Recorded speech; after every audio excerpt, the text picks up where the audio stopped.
Assalamualaikum warahmatullahi wabarakatuh.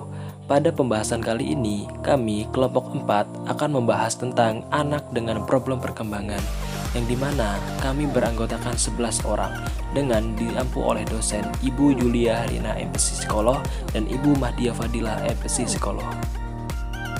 Di dalam problem perkembangan anak, ada 3 hal yang akan kami bahas. Yang pertama adalah autism, yang kedua speech delay, yang ketiga global development disorder. Berikut pemaparannya. Autisme. Definisi autisme. Autisme atau biasa dikenal Autism Spectrum Disorder atau ASD. Kata autisme berasal dari bahasa Yunani yaitu autos yang berarti sendiri. Autisme pertama kali dipaparkan oleh Dr. Leo Kanner pada tahun 1943. Autisme adalah istilah yang digunakan untuk menggambarkan suatu jenis dari masalah neurologis yang mempengaruhi pikiran, persepsi, dan perhatian. Kelainan ini dapat menghambat, memperlambat, atau mengganggu sinyal dari mata, telinga, dan organ sensori yang lainnya. Hal ini umumnya memperlemah kemampuan seseorang untuk berinteraksi dengan orang lain, mungkin pada aktivitas sosial atau pengaruh keterampilan komunikasi seperti bicara, kemampuan imajinasi, dan menarik kesimpulan. Beberapa definisi autis. Autism Spectrum Disorder.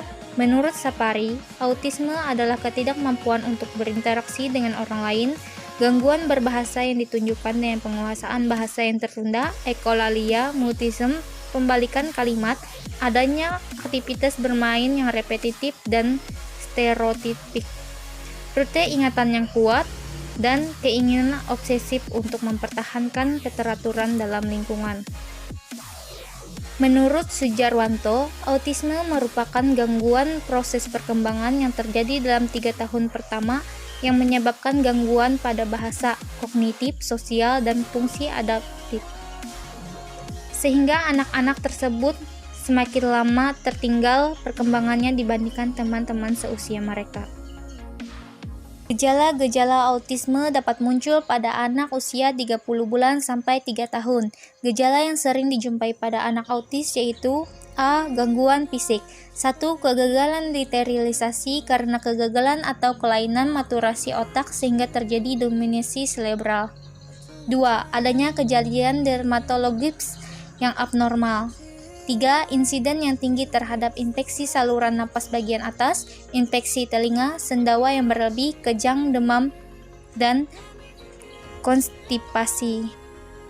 B. Gangguan perilaku. 1. Gangguan dalam interaksi sosial, yaitu anak tidak mampu berhubungan secara normal, baik dengan orang tua maupun dengan orang lain. Anak tidak bereaksi bila dipanggil, tidak suka atau menolak bila dipeluk atau disayang. Anak lebih senang menyendiri dan tidak responsif terhadap senyuman ataupun sentuhan. 2. Gangguan komunikasi dan bahasa, yakni kemampuan komunikasi dan bahasa sangat lambat dan bahkan tidak ada sama sekali, mengeluarkan gumaman-gumaman kata yang tidak bermakna, suka membeo dan mengulang-ulang. Mereka tidak menunjukkan atau memakai gerakan tubuhnya, tetapi menarik tangan orang tuanya untuk dipergunakan mengambil objek yang dimaksud, merancau dengan bahasa yang tidak dapat dimengerti oleh orang lain. 3. Gangguan perilaku motoris, yaitu terdapat gerakan yang stereotipik seperti tepuk tangan, duduk sambil mengayun-ngayunkan badan, ke depan, ke belakang, menjilat-jilat benda, mencium benda-benda, atau makan menutup telinga bila mendengar suara keras dengan nada tertentu.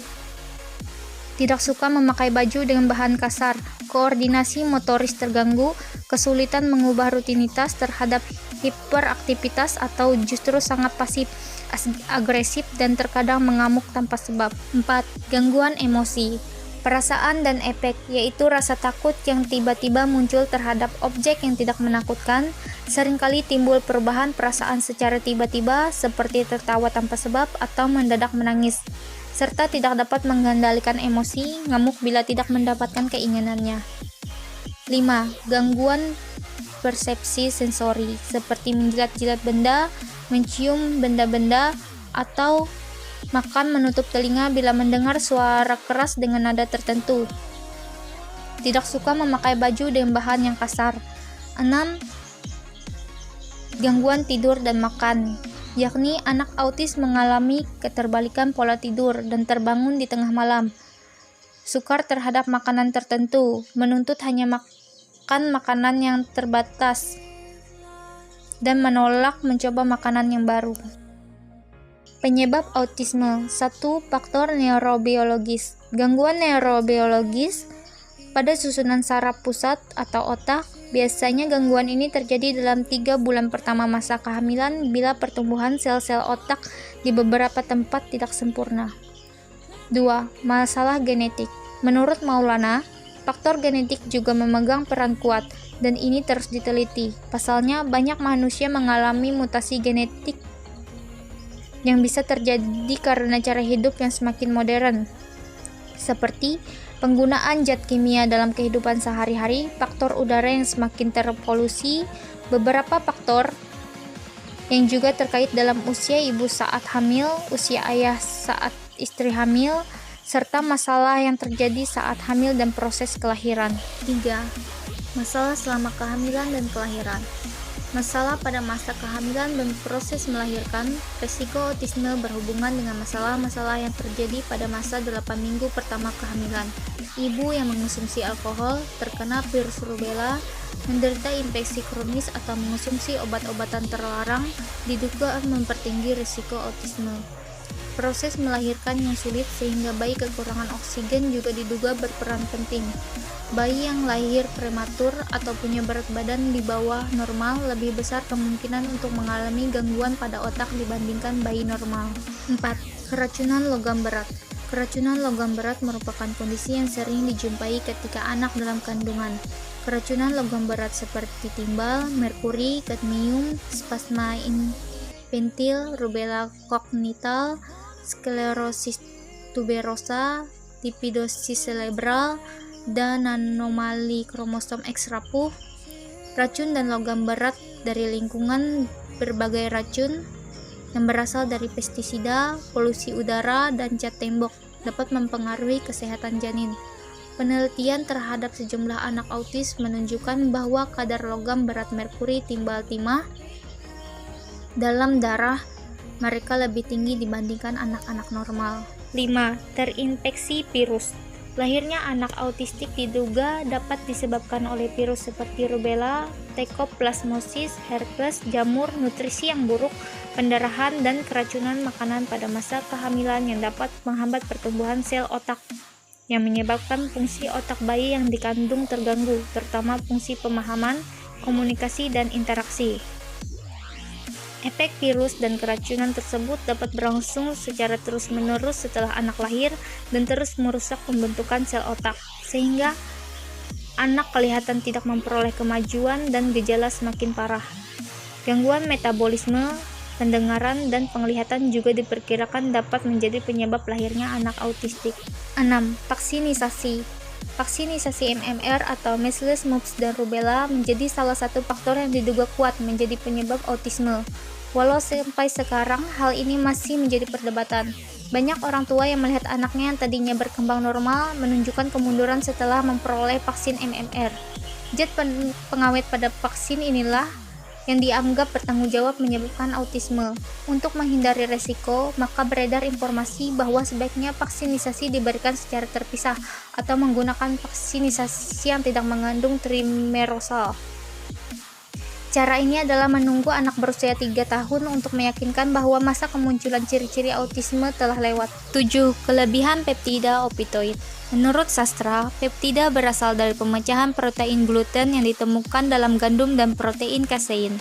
Protein gluten berasal dari protein susu yang diperlukan dalam jumlah sedikit untuk aktivitas otak.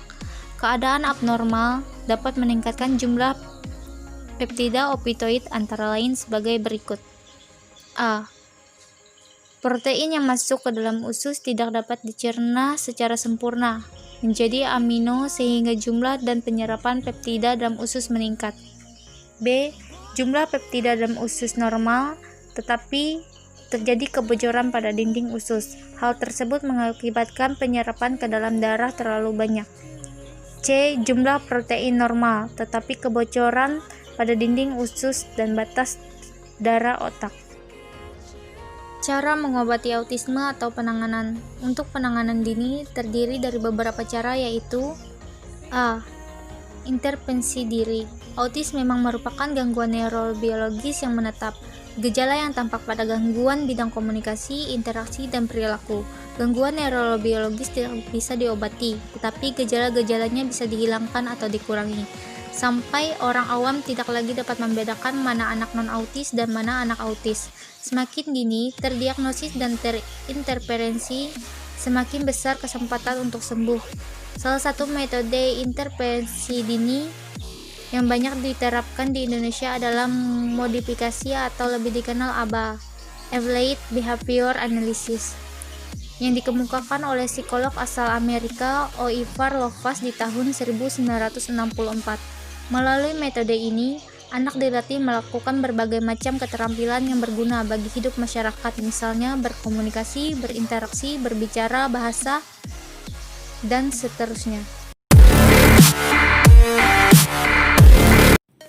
Speech delay. Definisi speech delay. Speech delay pada anak adalah kondisi di mana anak mengalami keterlambatan bicara dan kesulitan membentuk suara yang tepat untuk membuat kata hingga menginjak usia 2 tahun. Sehingga dapat dikatakan bahwa speech delay adalah gangguan perkembangan bahasa anak yang membuat anak mengalami keterlambatan berbicara. Jenis-jenis speech delay. Terdapat 3 jenis speech delay, yaitu reseptif, ekspresif, dan kombinasi keduanya. Reseptif terjadi ketika anak mengalami kesulitan untuk memahami bahasa, sementara ekspresif terjadi ketika anak mengalami kesulitan untuk melakukan komunikasi verbal. Gejala speech delay. Gejala awalnya jika bayi tidak bersuara atau mengeluarkan suara lain saat usia 2 bulan, itu bisa menjadi tanda awal dari speech delay. Gejala lainnya yaitu usia 2 tahun tidak bisa mengucapkan setidaknya 25 kata, usia 2,5 tahun tidak bisa mengucapkan perasa 2 kata unik atau kombinasi kata benda, usia 3 tahun tidak mengucapkan setidaknya 200 kata, tidak meminta sesuai dengan nama, sulit dimengerti karena tidak dapat memahami keinginannya. Penyebab speech delay. Keterlambatan bicara pada anak berhubungan dengan kesulitan untuk membaca, menulis, memusatkan perhatian, dan bersosialisasi. Sebenarnya keterlambatan berbicara pada anak juga dapat disebabkan oleh beberapa kelainan. Yang pertama, pendengaran. Terdapat beberapa penyebab gangguan pendengaran, bisa karena infeksi, trauma, atau kelainan bawaan. Yang kedua, autisme. Gangguan bicara dan bahasa yang berat dapat disebabkan karena autis. Karena autis mengalami yang ditandai dengan adanya gangguan keterlambatan dalam bidang kognitif, bahasa, perilaku, komunikasi, dan interaksi sosial. Yang ketiga, ada disabilitas intelektual. Beberapa jenis disabilitas intelektual adalah Down syndrome dan keterlambatan tumbuh kembang, dan sebagai berikut yang menyebabkan speech delay. Yang keempat, ada kelainan organ bicara. Kelainan ini meliputi lidah pendek, kelainan bentuk gigi dan mandibula atau rahang bawah, kelainan bibir sumbing, deviasi septum nasi, adenoid, atau kelainan laring. Cara mengatasi keterlambatan bicara speech delay pada anak. Ada beberapa jenis terapi yang dapat dilakukan untuk anak dalam kesulitan membaca. Terapi bicara. Untuk anak yang terlambat bicara, pada dasarnya terapi ini dilakukan untuk merangsang anak agar berbicara. Terapi akan mencoba berbagai cara seperti mengajak anak bermain kartu, menggambar, memperkenalkan kartu, atau bahasa isyarat. Yang kedua, ada terapi untuk anak dengan apraksia. Apraksia adalah kesulitan untuk mengucapkan suku kata tertentu. Anak mengetahui kata yang ingin diucapkan, tetapi tidak bisa menyebutkannya dengan benar. Terapi dilakukan untuk membantu anak untuk mengerti respon pendengaran, visual, atau sentuhan. Misalnya dengan melatih anak berbicara di depan cermin atau dengan merekam suaranya. Yang ketiga ada terapi untuk gagap atau stuttering. Untuk mengatasi gagap bicara, terapis akan mencoba untuk melatih anak berbicara lebih pelan dan jelas karena berbicara terlalu seringkali membuat gagap lebih berat. Anak yang menderita GPBBE membutuhkan strategi penanganan dan intervensial yang tepat sesuai kekuatan dan kelemahan anak yang melibatkan orang tua dan guru, terutama dalam menyusun individual education plan bagi anak yang meliputi latihan konsentrasi, kemampuan mengolah, kemampuan auditori, dan kemampuan bicara.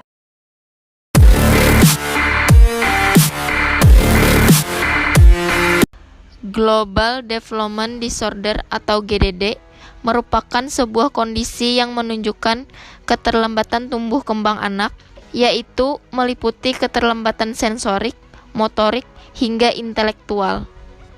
Pada umumnya, GDD terjadi pada usia 0 hingga 18 tahun. 1 hingga 3% anak di dunia rata-rata mengalami GDD dan mengakibatkan gangguan tumbuh kembang. Ada beberapa gejala Global Development Disorder atau GDD sebagai berikut. Pertama, perkembangan bahasa ekspresif, yaitu kurang memiliki kemampuan menunjuk untuk memperlihatkan ketertarikan terhadap suatu benda. Kedua, perkembangan bahasa reseptif, yaitu anak tidak merespon secara konsisten suara atau bunyi. Ketiga, perkembangan motorik kasar, yaitu gerakan yang dibuat anak tidak seimbang. 4. Perkembangan motorik halus, yaitu pada umumnya masih memiliki refleks menggenggam setelah usia 4 bulan. Kelima, perkembangan kognitif, yaitu pada bayi usia 4 bulan, matanya sulit mengikuti gerak benda. Dan yang terakhir, perkembangan keterampilan sosial dan emosional, seperti jarang sekali tersenyum dan menunjukkan ekspresi senang lainnya. Ada beberapa Global Development Disorder, yaitu pertama, disebabkan oleh gangguan genetik atau kromosom seperti Down syndrome. Kedua, bisa pula terjadi karena gangguan atau infeksi susunan saraf seperti cerebral palsy, sindrom rubella, atau spina bifida. Dan yang terakhir, bayi yang lahir prematur, berat badan bayi rendah, hingga yang mengalami sakit berat di awal kelahirannya dan membutuhkan perawatan intensif menurut IDAI juga berisiko mengalami GDD kelak. Penanganan Global Development Disorder atau GDD bisa dengan cara melakukan fisioterapi. Pada kasus GDD, fisioterapi bertujuan untuk membangkitkan sumber daya tahan tubuh alami, memperkuat memori bermotor genetik, mendukung fungsi koheren sensorik dan motorik sistem, menangani gangguan sensoris motor, menghambat gerakan abnormal, mengajarkan gerakan normal dengan merangsang titik kunci gerak, dan menekankan peningkatan gerak otomatis yang benar. Bintang kecil di langit yang biru, amat banyak